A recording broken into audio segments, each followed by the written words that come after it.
All right, welcome to the Coyote Radio Show and Podcast. We got a great guest today. I think a lot of this guy's his art form, his writing skills and capabilities are they're up there. I think he's really talented.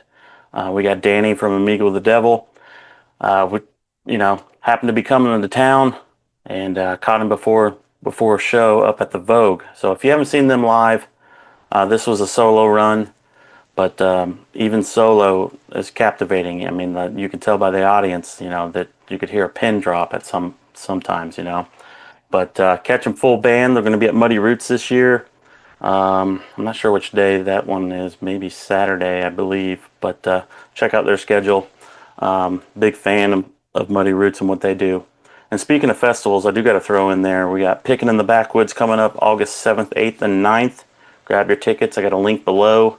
We got like 37 bands amongst 2.5 days out in the woods. We're about halfway sold out in the camping section, but it's a great time in the woods. So come on out, hang out. We got bring your own beer. We got all types of different music. We got like a folk punk mixed with bluegrass, old timey, throwing in some Americana, country blues, all wrapped up in one big weekend. And we encourage people to bring their instruments and jam at night around the fires. So it's going to be a blast. I cannot wait. Like I said, tickets below. One other thing I want to mention before we go talk to Danny is thank you to the sponsors and everyone that's been supporting this podcast and sharing things and videos. It goes a long way. It keeps me going. I love doing it. I love music. So just makes me happy that other people are enjoying it as well. So I appreciate it. Like, share, subscribe, ring the damn bell, and all that crazy stuff you got to do these days for the algorithm. I appreciate it. Thanks to Duke's Indy, the best honky tonk this side of the Mississippi, or maybe even the world. And thank you, Jam Nation, for sponsoring the podcast. All right, I think that's enough, Joel, Jackin. Let's go talk to Danny.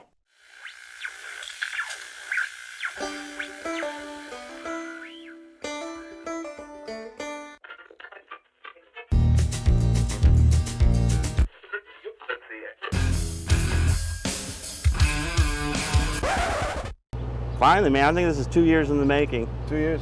Finally getting with you. I'm sneaky. You're a busy guy. I'm a lazy guy. Let's be real. I'm a lazy guy. You're doing a lot of shit. I mean, for real. Yeah. But yeah, dude. Thank you for taking the time to do this. You kidding me? Thanks for having us. Like I said, good call. Let's doing it out here. Weather's awesome. It's beautiful. We're at the historic Vogue tonight in Broad Ripple, downtown in Indianapolis. So yeah, it's gonna be great. Saturday night. We got 3 acts tonight. I think it's damn near sold out, right? I never know. I think it is. I stopped asking a while ago. They said low tickets, and I think it'll probably sell out the door. So that's crazy to me. We're saying it's sold out. Okay, it's sold out. Yeah, no, sold out for sure. So, man, I think I might have told you back at Muddy Roots. I'm a fan, big fan.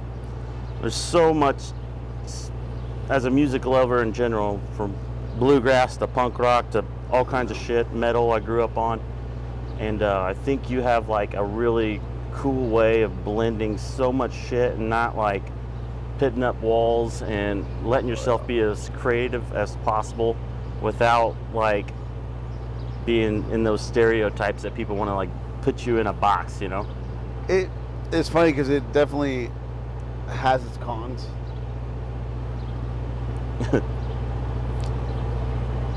Over the 10 years, 12 years this project's been happening, you run into the question of where do I put it?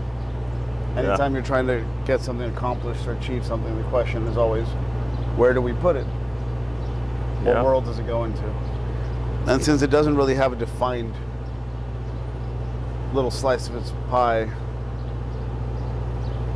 people often kind of go, I like it, but can't do anything with it. And but that's usually it pretty much goes back to its labels and things like that. For marketing reasons, they do that, but at the same time, it's really... It's just weird because even when you talk to people who listen to it, they try to place it somewhere. They want to know what genre it is, and they have discussions about it. I see these discussions come up, and it doesn't matter what genre it is. The genre, in my opinion, is something that helps you find similar music to what it is, but even that is so vague and just, it doesn't really work anymore. But yeah, this day and age, it's a melting pot, and it's Doesn't just work. getting more and more. It's stirring it up as the years go on. And people hyperfixate on, for example, you know, you always hear people say, "Oh, I listen to everything but country. I listen to everything but reggae, whatever genre it is." Yeah. And it's a shame because there's so much music within each genre, especially now that we're hitting so many hybrids, that the only thing that genre elitism really does is it kind of prevents people from finding music that they may not even know they need. Yeah. And I'm not even saying anything with Amigo or me at all. I'm saying in general, if I had completely excluded myself from jazz, I don't know, random, Yeah. I would have never found the lane of jazz that really, really spoke to me and kind of changed my perspective on a lot of musicianship when I didn't grow up listening to jazz at all. And I could have just written it off entirely as a genre, but every once in a while you find a pocket, a lane, and it changes your entire perspective on everything else you listen to. Yeah. So it's... Well, since you just brought that up about growing up, probably have to start there real quick. But since you brought up jazz, I was in that department. I did not like jazz. Eventually, after high school, I ended up picking up a banjo, and some of those plectrum jazz players that intermixed are just fucking insane. Bonkers. Like, insane. Just fucking, oh. And, you know, me being like loving folk music and old timey stuff, like when Jimmy Rogers mixed with a Louis Armstrong and doing shit like that. Just amazing. You know, it brought that old time country blues yodeling dude into the big brass world and made like fucking amazing shit back then. You know, it's like, who would have thought? There's a lane for everything. But so where did you grow up? Like, what was your influences? What brought you into the world of music? Like, where you're like, all right, this is for me. I love this. Were you exposed to anything, or did your parents play, or anything like that? No, my parents didn't. But my mom, I'm convinced my mom can play. Yeah. I just don't think that she ever had. I don't know if it was the opportunity or the motivation or whatever it was. She didn't end up playing, but I see her pick up a guitar every once in a while, and you know when someone just can. Even if they don't know how to, they just can. Like, you can tell that my fingers don't bend like that. It's just That's one of those things. It's like, yeah. She sat at a drum set the other day and just made sense of it on her own. She never played drums. So I'm convinced it's within her. I just I can't say that I got it from her. Right. But she always did push me to do music. Okay. After I started doing music. Like, she let me go on tour when I was like 15.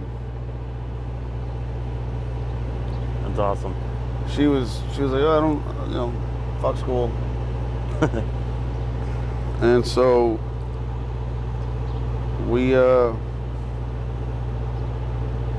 mean, went on my first little band, went on the shitty little tour.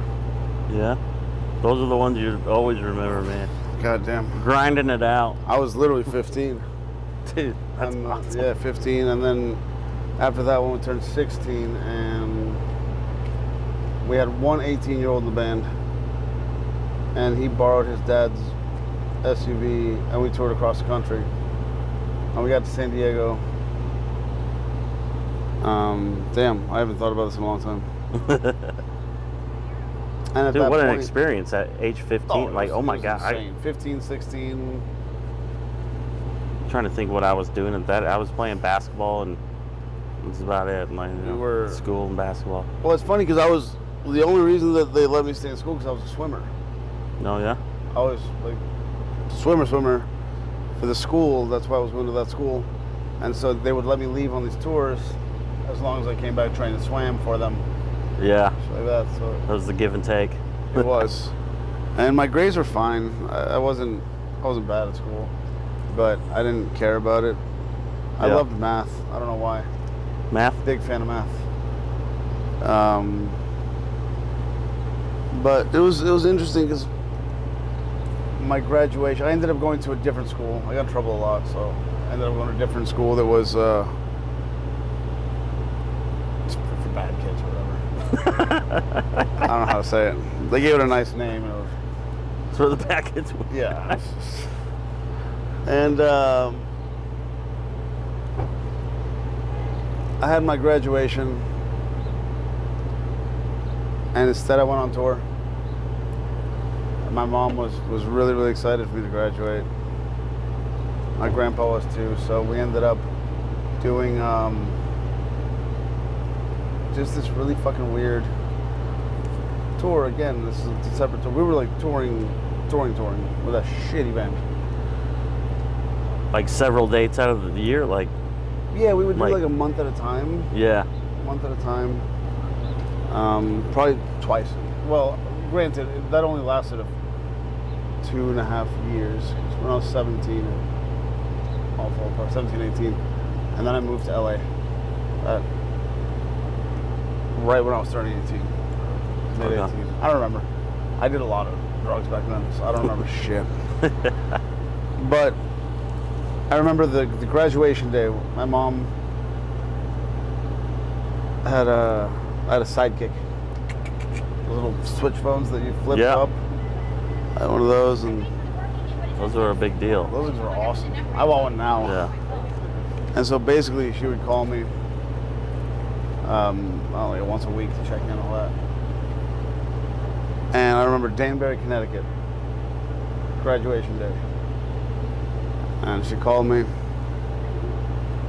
to see how it was. I was supportive, like I said. She's always been supportive. And was it Pennsylvania? Doesn't matter. The show got canceled. We showed up to the venue. The show was canceled. They never told us it was canceled because it wasn't how it is now. There's no way to just hit each other up easily. I can't just send a quick text. We got there, and there was a note on the door that said, you know, the show tonight is canceled, blah, blah, blah. I think it was Pennsylvania, actually. And we're sitting there, and all I could think of was like, fuck. My mom really wanted to see, you know, one of her kids graduate. And, I mean, my sister did. She did a cool thing. But I didn't have the heart to tell her the show was canceled. And I don't think I ever have. Hopefully she don't watch this. I feel like she watches everything. I don't know. She knows shit she shouldn't. She's like... Yeah. So sorry, I literally... You know me, I'll always go on tangents. My brain is... Yeah, man, we're just hanging out. Whatever, let it fly. So, the influence. That was her. That was her. When I called her, you know, she was like, I know graduation day today, blah, blah, blah. I'm proud of you for pursuing what you want to do, blah, blah, blah. When that band broke up, I decided I wanted to be Mr. Businessman and get a real career and do a real job. So I ended up going to brewing school and interning in breweries and working in the brewing industry for a long time. And the whole time she was like, why are you doing this? Like, just go back to playing music. Play music. Stop wasting your time. Just go play music. And she didn't listen to anything that I would consider an influence directly, but, you know, because she's from Spain, Panama, kind of mixed. And so all the music she did listen to, and then my dad being Greek, all the music he listened to, it was in my blood. This is what I heard growing up every morning. So it became the situation where I was writing all these fucking songs. I didn't have any basis of what you would consider any roots music, any American, any Western swing, nothing. Like, I didn't have any bluegrass, no idea. Yeah. I had no idea. I had a banjo before I knew what bluegrass even was. I was late because growing up in Miami, that wasn't an influence down there at all. So I had all the Latin music, but I was just writing what I thought was like cool sounding music. And I would show certain people that I met, and they'd be like, "Oh, you're a fan of John Prine." I'm like, "I don't know who that is." Then I would listen to John Prine and be like, holy shit, I'm a fan of John Prine, yeah. They'd be like, oh, have you heard this, have you heard that? Or, sorry, you're clearly a fan of this, you're clearly a fan of that. I was like, I've never heard of it. I'm about to find out. And I would look it up. I'd lose my mind. And so as I was writing these songs and playing these things, like clawhammer, just in general, I learned how to play banjo instinctually. I had no idea what it was. You just started strumming on the thing, figuring it out. Figured it out. And I found out that this shit is called fucking, you know, blah, blah. I learned about frailing. I learned things after I was doing them. Yeah. That's and interesting. So it was really silly and it was really weird, but it also made me feel really bad. I had like imposter syndrome and shit because the point was never to pretend that I'd grown up or been around any of the regions where, you know, music is from, because I didn't know it existed. I was just playing these fucking songs. So what, like, for instance, like through high school days, like who were you listening to? Bands at all in general, or were you not even black metal? Yeah. I grew up on black metal, grind, thrash. Yeah. And a lot of noise, weirdo and noise wall shit like, and Tom Waits. Tom Waits, yep. Tom Waits. Okay. And I mean a lot of other things like Get Up Kids and stuff like that. I remember that. Yeah. Kids. I loved Meatloaf. That was all right. So like English speaking musicians. My parents had Meatloaf, Kenny Rogers, Simon Garfunkel, Rod Stewart, Elton John. I remember those. Billy Joel. My dad loved Kenny Rogers, and my mom loved those. And that was like the, American music. Right. I hate that term, but in your world at that time. At that time, that's what was. Because you got to remember, I was raised in a predominantly fucking Hispanic area, city, and it's funny how much I didn't know. Yeah. And when I moved from Miami, I was like, I haven't been alive. Really? I don't know what any of this shit is. Almost like culture shock. Brand new. It was like a completely different world that I just felt really, really lost in, because everybody had these references that were so obvious. Yeah. That's funny because, you know, I'm thinking how I got into music growing up, and like I was big on like gangster rap as like a kid. Shouldn't, you know. Then somewhere in there, Master P for me, I fucking yeah. All the No Limit shit. I love the No Limit, the 3-6. I was a big Tupac guy. He's a poet. Oh, you're fine. Tupac's amazing. I always said he was a poet, man, versus a rapper, you know. But then somewhere in there, transitioned to hardcore, punk, death metal. It just got heavier and heavier. All my friends were in the hardcore world growing up, and I was like the dumb little weird metalhead that listened to hardcore because my friends did. I mean, and I loved it. I liked it, but I wasn't. You know, it wasn't a lifestyle for me. It was just a fucking awesome world to be a part of, and I love all those fools. Right. But I don't know. After I stopped doing the music thing, the brewing world just wasn't satisfying. It's fucking weird. So such a competitive space, just like. Sound like you just need more of like a constant, even if you're not doing it as a career, just like I always feel like I have to create something. Like I do taxidermy for a living, so I'm working with my hands. I was at work today earlier and I was working on an elk. I talked to you about that. Oh yeah, man. There's all kinds of shit. So then I went to an art school downtown for photography. And I shoot like wet plate photography, the old, That's nuts. I love that stuff, man. It's all handmade. Like you take a picture of your cell phone these days and it's like whatever, it's gone. This shit took me a while to set it up, get it done, get it the way. And there's you have one fucking plate when it's done, you know. And so it's like it's your baby, you cherish it. I love that shit though. I love it. Yeah. It's just I was talking to somebody yesterday, and we were talking about the difference between a craft that is done respecting time versus a craft that is done respecting money.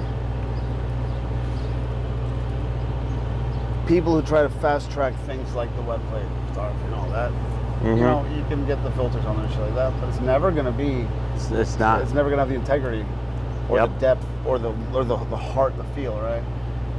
The beer that I used to make was like a lambic style, so it was like Belgian sours in the style of Belgian sours, and it, you know, it takes 2-3 years. I'll tell you 3-4, and no one cared. Back then, no one cared. When I was doing it, no one gave a shit. Right. So And just then, give me a beer, make it cold. And they were like, "Oh, the sour stuff is disgusting," blah blah. And then all of a sudden, breweries started doing kettle sours, which is fast tracking the process to down like a week or two. You know, Just and a it's week like, or two? Is it really worth it? Well, all you're doing is, instead of actually letting the fucking wild bacteria sour the beer, right? What you're doing is you're dropping the pH of the beer. You're altering. My brain's mashed potatoes, so I'm waking up. You're altering the pH to fucking. It's a perceived sourness. It's not truly sour. It's perceived. Okay. So when you're doing a lambic, you're actually fermenting with wild bacteria, right? Yeah. And I haven't seen. We missed them. They weren't on the show yesterday, so. I'll say hi. Anyway, so you let that shit sit in barrels for a long time. It's a slow process, and it goes, but the flavor difference is huge. Yeah. It's huge. Night and day.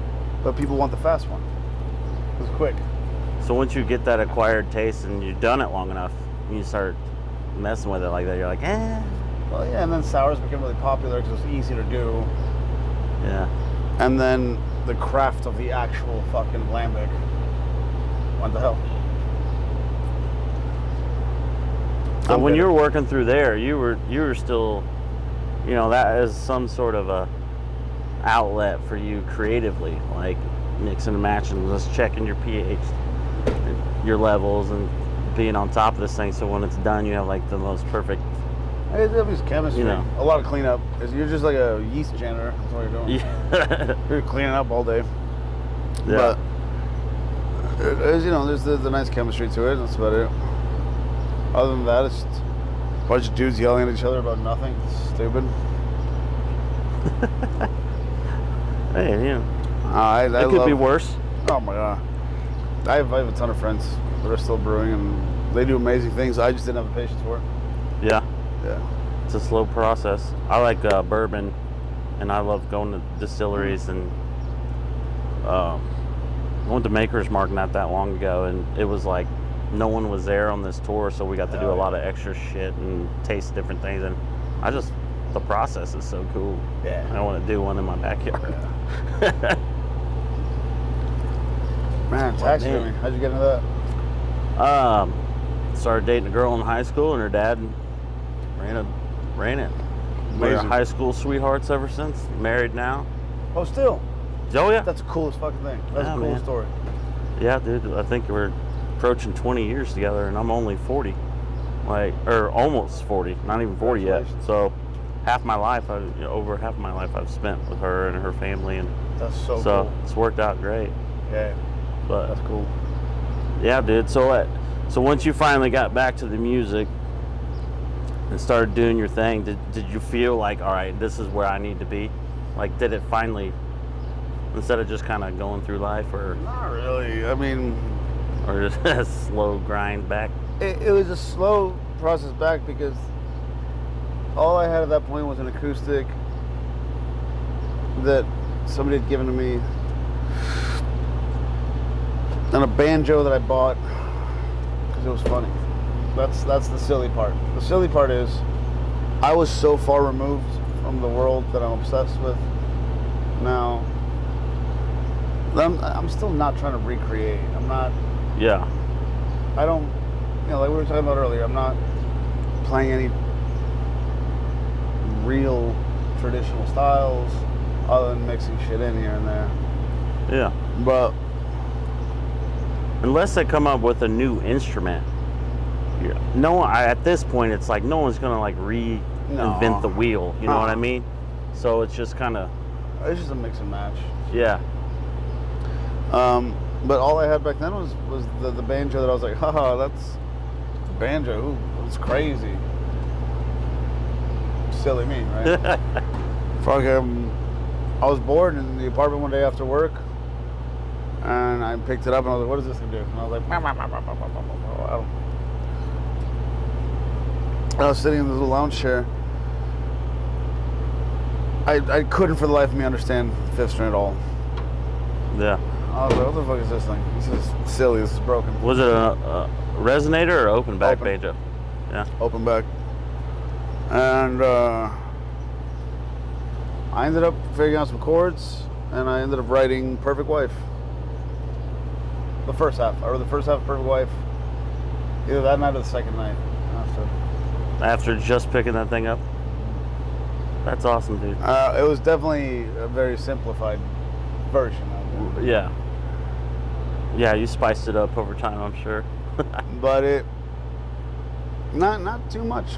As I was just messing around with it, it made more sense.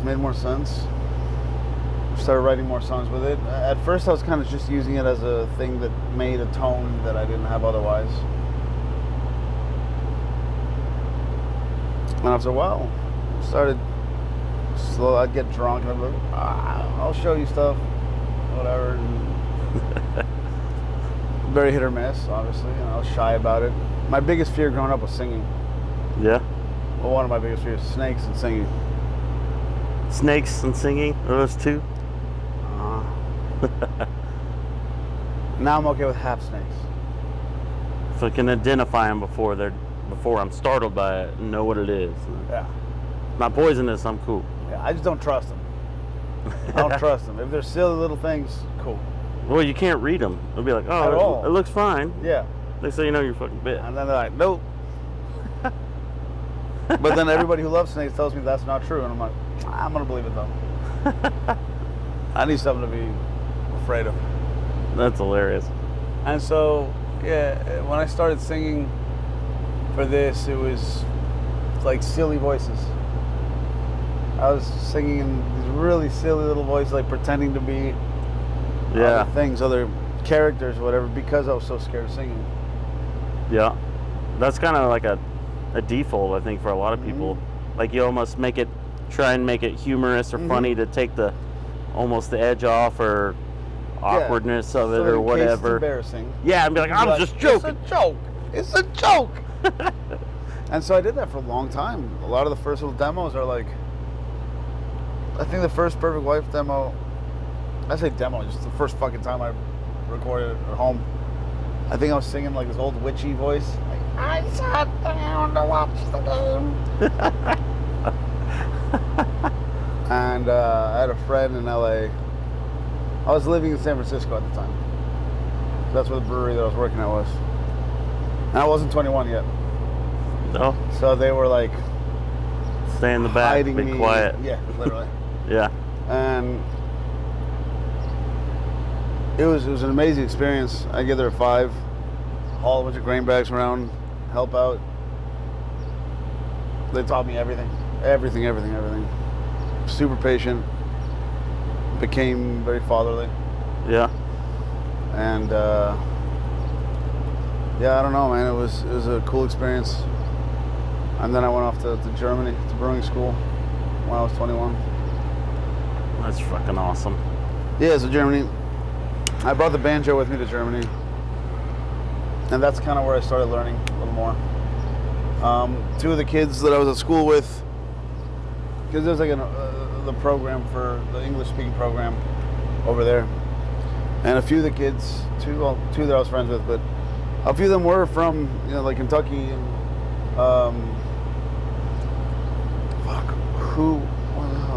Virginia, Kentucky.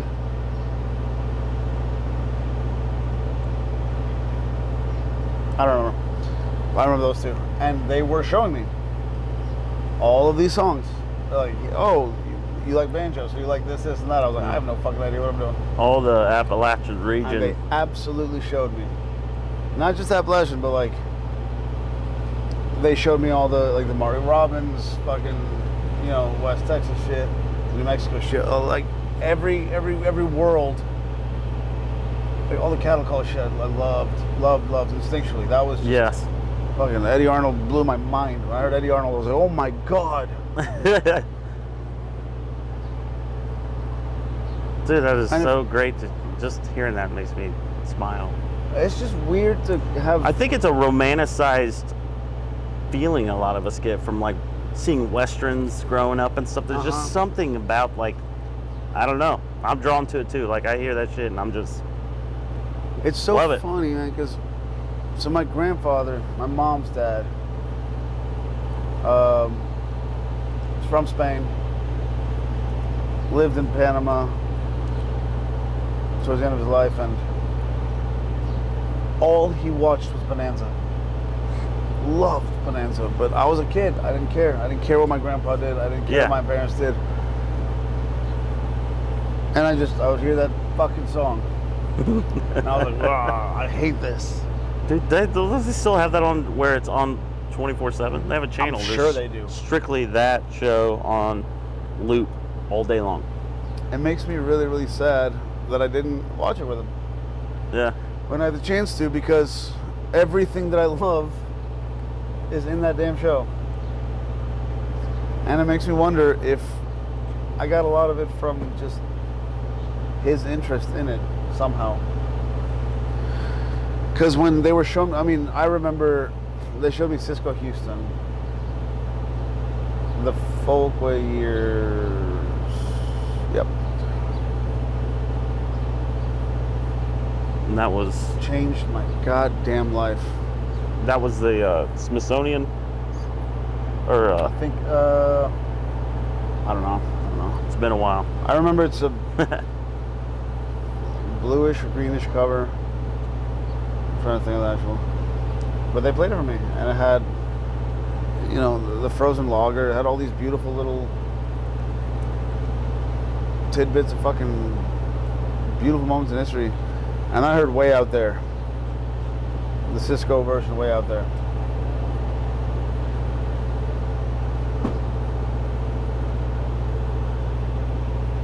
And goddamn, I've never shocked you ever heard anything like that in my life. That kind of yodel. Because I had heard a few of the, like I was saying, like cattle call, blah blah blah, a couple of the yodely aspects of it, and I was living in goddamn Germany. Pretty known for the yodel. I got a buddy that's in Germany right now. Just look at that. Shout out Garrett Kelly. Love you, man. I guess. That whole like Austrian fucking Swiss. It just was so different to hear that yodel. And I got obsessed with it. Obsessed. Couldn't stop. And so I started digging deeper. And I just kept finding more and more and more and more. And it's interesting to go backwards while already writing songs that were reminiscent of something I didn't know yet. I don't know anyone that's done it like that. Or it had happened to them like that. Well, I'm also not saying I did it successfully. I would say you have. I mean, that's the beauty of the folk world to begin with, as far as that type of music goes. There's no, to me, that's the purest form of music, is people that were passing songs around in their living rooms because that was their entertainment, nothing else to do. This guy played a little different than this guy. He'll add a different verse. It's it's the coolest way. Yeah, Storytelling. And you're an expert at storytelling. I would say that for sure. I appreciate that. Thank you. Yeah. But then again, I mean, if you break it down, storytelling is just organized lying, right? There's organized lies. All they are. Organized lies. That's what a good story is, an organized. Is any of this true that you've told me so far? No, it is. Unfortunately. I wish. it's such a weird thing. But again, like I was saying, it was very embarrassing for me. It was the imposter syndrome shit. Like, I couldn't talk to anybody about anything. Yeah. When I did start playing little shows here and there, people come up to me and talk to me about all these names that now I know. And I would either... You were embarrassed by it, though? Yeah, because... Everyone's like, you should know. Everybody was so shocked. But not in a... Whoa, they're like, you don't know this? Yeah, Like, that just got old. I fucking don't, dude. Like, I'm sorry, man, I don't. Well, at least you were, like, being honest about it and not being like, yeah, man, I've been listening for 20 years, man. That's the fucking problem, is that at sometimes I'd be so overwhelmed by it that I would lie. Really? Yeah, because sometimes I was just like, easier. I don't want to seem like a fucking dumbass, so I'm like, yeah, for sure. Oh, yeah, absolutely. Yeah. You heard his greatest hits? It's the best record. I'm like, fucking Ernest Tubb was a big one. It was all out of order. I just kept finding records. Yeah, stuff that just spoke to you. It's like Mississippi Fred McDowell was a big one that was the first like entry to blues I think that I found on my own. But it's not where you usually start. No. That's just what I found because I didn't have access to anybody to show me. I don't think it was the first blues guy I heard. Probably, I would say older cats like that, I bet majority of people would say Robert Johnson. Just because of the whole Double the Crossroads story. Yeah. You know? That's the kind of thing. I would like mention the Mississippi Fred thing, and then they would start talking about all these people that were way more obvious to talk about. I didn't know. I was just finding shit randomly. Like I didn't know what I was talking about because I wasn't in the world. And so Robert Johnson. I learned about Robert Johnson way later than I should have. Hey. In my 20s. Me too. Like I said, I grew up in the metal scene too. It wasn't until,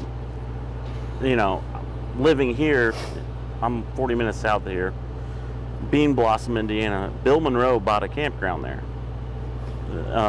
Bill Monroe's campground still going, has the longest bluegrass festival still going. Oh, yeah. So at some point, my dad ends up, we go down there, and I see Ralph Stanley fucking play for the first time, play Oh Death, in the woods, in the dark, everyone's quiet as fuck, and my arms just goosebumped everywhere.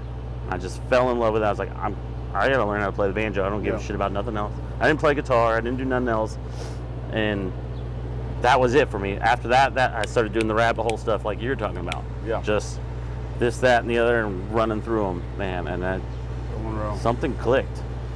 Man, the first Ralph Stanley song I ever heard, because Ralph Stanley was the first fucking banjo record that I had ever heard. Yeah. Somebody put me onto that, and Shout Little Louie. Yeah. That was the first. Was it that yellow covered on the record? Yep. That's the first one I was introduced to. Yep. And I met him that day, and I was just like starstruck. I met him twice in my life before he passed. The second time he was, pretty far. It got to the point where I felt like they were just wheeling him on stage, but if he wanted to do that, it's one thing. But he didn't seem coherent at all, even in conversation and stuff. But first time, I just like, this guy's amazing. But wild. It's weird when you see people that you admire, like Rocky Erickson. I saw Rocky Erickson probably a year before he passed, and they just like had him on stage. Yeah. And he was there, and his son was, I think it was his son, was playing most of the stuff. And the selfish part of me is like, fuck yeah, it's Rocky Erickson.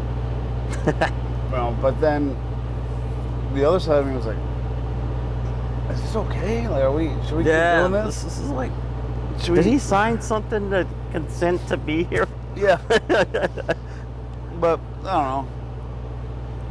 At the same rate, maybe they just want to play till they go. You know, it's one of those things. I mean, that's what Willie Nelson has said for years. But he's still killing it. He's still, You know, he's fucking collabing with people and having bangers on the charts all the time. How do you keep putting out amazing records? I don't know. He just has that gift. Wild. So, you've name dropped a bunch, like the influences, and I see it in the music, and I just kind of already figured, but it's interesting how you got to those guys. So, as far as actually writing, compiling music and stuff, well, like, what's your creative process? Because, like I said, I think of you as like a really great storyteller, a creative writer without giving yourself limits, and even some of the subject matters is pushing depending on who you're talking to, and writing from not just your own life experience type stuff, but other people's perspectives. I find that fucking interesting as hell. Like, you're just like, what if I was Jeffrey Dahmer and I write this from his perspective? Yeah, you know, or whatever. You know, I think that initially the first few songs ended up being about serial killers because I was just so into horror, and whether it was shock value or just like an interesting perspective in my mind, it was a consistent thing to kind of dive into, to use as a catalyst for like a perspective switch. Mm-hmm. So basically I was trying to figure out what's something terrible that you can write or that you can make seem sweet. Yeah, that contrast is... It was just a challenge, to be honest. And then there was just some shock value shit in there. It's just what I was into at the time. I was just super into...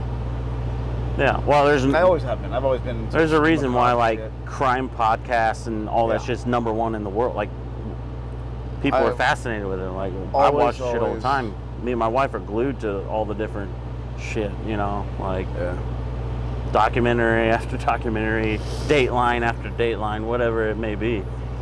There's something about just trying to understand the mind of someone that does these crazy things. And that was the thing, is that I wanted to not so much understand it, because I don't ever want to, you know, say that I fucking understand or support it. I'm not saying it's bad behavior. It is bad behavior. I'm not saying it's good behavior. Yes. But I was like, all right, you take the spectrum of human emotion and you kind of adjust it for each person's personality. If you have, you know, a pile of 200 bricks out here and a line of 200 people, each person is going to have a different ability. They're going to carry a certain amount of bricks until that's how much they can carry. So when you look at something like jealousy or rage or ego, you go past emotion, look at ego, look at it, all that. Is jealousy no matter what, but we all carry it differently? You know what I mean? Or does jealousy actually have an amount of bricks? Like, is jealousy one brick that everybody carries differently? Yeah. Or not? Is it a measurement of how jealous someone is? Or is jealous just a singular thing that people react to differently? And so I was trying to find these horrible moments in time where you can flip the perspective to make it somewhat understandable as an emotion.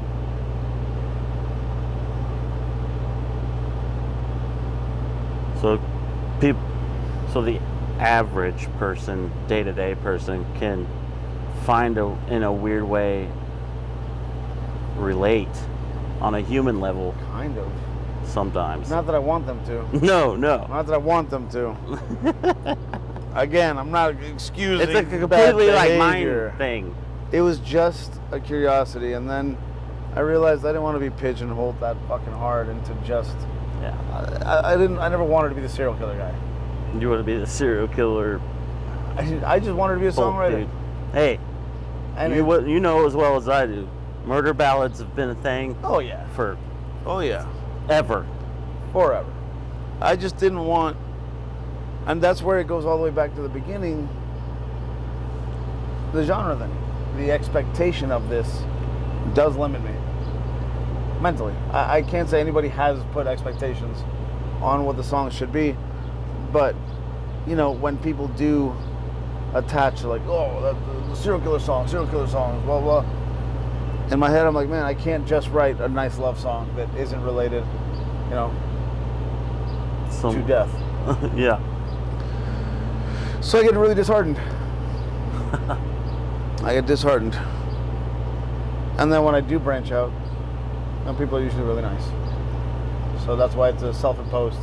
Yeah. It's like, oh, wait. I'm the only one limiting. Yeah. Get it in your head. Oh. So are you in the process now of working on new music, or what's that looking like? You guys got stuff in the works? I'm always working on new music. Yeah, writing all the time. I just throw most of it away. You throw it away? I'd say for every 12, 13 songs we put out, I'd probably throw away like 40. Really? Dang. You don't even like throw them in a notebook and stash them in the corner, or you actually just pitch them? If there are lines or lyrics that I do like, or a melody that I like, I'll kind of keep it on deck. But for the most part, I just go away. Something else will come to me, or yeah, literally. I'll dig through these in 10 years. Literally, and see what the hell it's going one of those things where that has happened. Like, we've come back to it.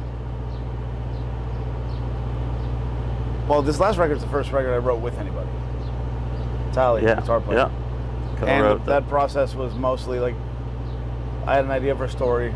I had a story written, or I had like a part written, and then we would both sit there and adjust what we thought, and it was really nice to have a wall to bounce ideas off of that actually spoke back, not just a wall. A wall with a mouth. That's really weird. Great. I mean, it was great when it came out. The day of, on the release, I put it on at work, and you know, knowing that this interview was coming up, I've been running through your stuff this week, which was funny because I was in the middle of doing shit, and somehow my phone or whatever lost internet connection, and Stray Dog got fucking put on repeat like 90 times before I could get to. I don't know if I even like the song anymore. I'll be howling. I didn't write that song for me. I did. Yeah? I wrote it for a different band. Yeah, it's a good song, but man, it's in my fucking skull everywhere I'm going right now because of that. I was like, geez, I should have took my gloves off, and not when I was in the middle. I was like, I'll get to it. I just kept hearing that. Dude, it literally, I mean, it was written personally, but it was for somebody else, and they didn't want it. Yeah. So I was like, and it kept getting stuck in my head. So I was like, all right, I'll do it. That's fun to play. Yeah. It's fun to play, but it's definitely a different experience for me because it was initially written for someone else. That's awesome. Weird. You gotta... I don't like writing with people. Really? Like, Tally's fine. Tally's a different thing.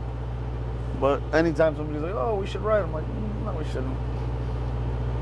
No, we fucking shouldn't. I don't. You start as friends, and by the end of it, I just don't. You end up settling for shit Yeah. that you don't Yeah. think is, you know. And I also just don't want to shut people down constantly. But I'm so stubborn. I'm not saying that my ideas are right. I'm just saying, this is what I want to hear. Right. So that's what I'm going to hear. Yeah. Then you know, it's one thing if someone's just having fun and they're in their apartment doing something with a friend. But at the same time, this is, your life, your living, all that stuff. So you have to be kind of like, hey, this is what needs to happen, and if it doesn't work out, that's on me, and I can live with that. Versus like, damn it, I should have told him. Yeah. So it's interesting, especially living in Nashville now. Yeah. Just seeing, all the writing groups and the blah blah blah. Like, good for them. Do your thing. I'm not shitting on anybody who does co-writes, and I'm not shitting on anybody who does write. It's its own thing. But there's a time and a place, and for me, that's not the time or the place ever. I just like doing the shit on my. I like losing my mind. Like when I'm writing, I like losing my mind. I like isolating myself. Just get lost in it. I love it. I do not want to be on anyone else's schedule. I don't want anyone to say, "Oh, I gotta go home." We gotta get this done by 7. Exactly. Yeah, so I like limitations losing. on that. I truly, I just lose sense of time. It's heaven. It's a whole different world. It's awesome. Man. Staring at paper. Staring at fucking paper. So what would you say you're most proud of as far as like one particular song that you've done? If you had to pick one, what is like, okay, this is, I think I nailed it with this one, and I just love it still and all that. There are two immediately come to mind. As a complete song, lyrically, melodically, I don't know why I said that way. Melodically, structurally, Virtue and Vitriol is my favorite song. Yeah. That I've ever written. Lyrically, strictly lyrically, Shadow. A song called Shadow. Lyrically, I'm the most proud of because it goes so much deeper than people think. Man, I'm gonna have to go back, and I'll be looking at it totally different now. But the song itself was repetitive and a little abrasive. It didn't have like this catchy chorus. It didn't have, I guess it wasn't a very accessible song. Maybe should have just stayed a poem. I don't know. You could re-release it as a poem. Yeah. You got the, like the B-sides and cover thing. That could have worked in there. Piece it all together. I don't know why. Shadow was just...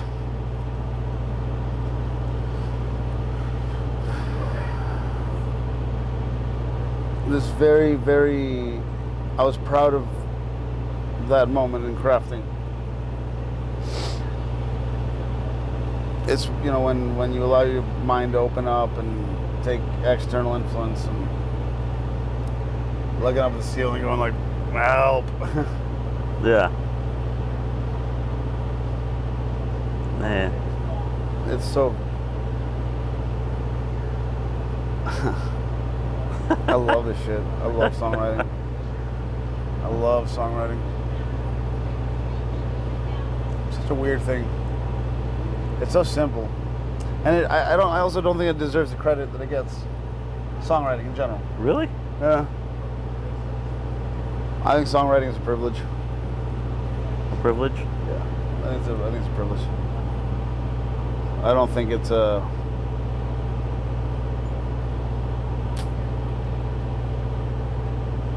like, I'm grateful that I get to write songs. I'm truly grateful that I have been allowed to write songs. I say that because, like, other than financially, no one has to write songs to survive. Yeah. You don't have to. Songs are helpful in the world, and art is helpful in the world. Right, and it's always... it's not a survival mechanism. And I'm sure me thinking about it, like, probably often overlooked and just, you're just not, you take it for granted. You know, get to be able to do things like that. And I just see how many trades are actual necessities to society. And like, granted, for the mental well-being of people, like, yes, songs and art do cool things for people. Songs and art have done cool things for me. But when you look at like teachers, for example, teachers are way more important Yeah. when they're doing it from a good place, like genuine educators, not just teachers for the job. Right. Or you look at anybody that's in a keeping fucking city grids alive and shit like that. Like, that's a necessity for society. I'll create your comfort level. Yeah. So it's the balance between what is a genuine craft, because we have such a strict definition of what art is, I feel, in society, where we have this weird definition of art as like a creative nature. But lately it's been shifting in my mind so much. I've been struggling with that idea, because is it just the expression part that makes it art? Is it the expressive nature of creation, or is it an art to be the best at hand wiring electronics? Yeah. It's you could go down that hole and get lost. Absolutely. And I've done that shit, because like I was telling you, I went to school for photography, and it wasn't just like, here's a camera, here's how you use it.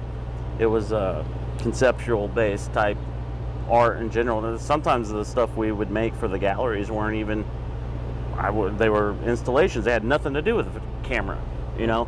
And that one day it was like, what's the best picture in the world? What's the best thing, you know? And I'm like, I got so deep, and I was like, it's going to depend on the individual. And next thing you know, I just put a blank canvas up there, white, nothing on it. So it's up to each individual of like, you know, and you just, you're just down in there, dude. It's because where does it end?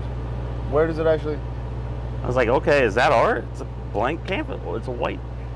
Like, well, it's in your mind, dude. So you have the songwriter. Then you have the person who made the banjo. Are they an artist? I think so.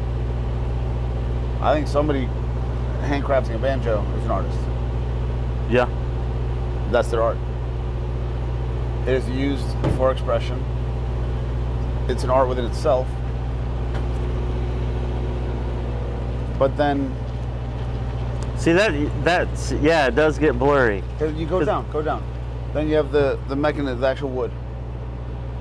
Who sourced the wood, right? The person who picked the right wood. They had the right eye for the right wood, and they actually processed it correctly and better than other people. Are they expressing their talents via what they're able to accomplish, or is that craft versus art, and is craft art? Yeah. See, I struggle with this with the taxidermy thing, because I feel a lot of what I do is craft. Because like the forms we say, for instance, like a deer, the molds are pre-made. I don't have to sculpt it, you know. I haven't had a conversation like this unless I'm stoned or drunk. Welcome to my fucking broken brain, man. Welcome to my broken brain. We can wrap it up, you know. We'll get there. And I only bring up the craft and the art thing to base the answer of the how do I write songs. That's where my brain goes. That's the train of thought. Okay. So then we bring it back. The question of craft versus art. I don't know how I write songs yet. Because some days it feels like craft. Some days it feels like a job. Some days it's just art. It feels like art. But when it's just art, it doesn't have structure. And I don't mean a real structure that makes sense. I mean you can have something completely, some avant-garde, total fucking surrealist piece that still has structure. Like you listen to old John Cage things, and it's just silence and noise and random sounds, but it had structure. It had bones. Bones don't have to repeat. Doesn't have to be repetitive. It's not a formula. People often mix up structure with formula. It's not formula. Yeah. So, art for the sake of art is just expressing the weird nature of it. Sometimes way too much, just for the sake of it. Structure with art gives it body. But when you include craft with structure, job, and art, it's an entire living thing. And I think that is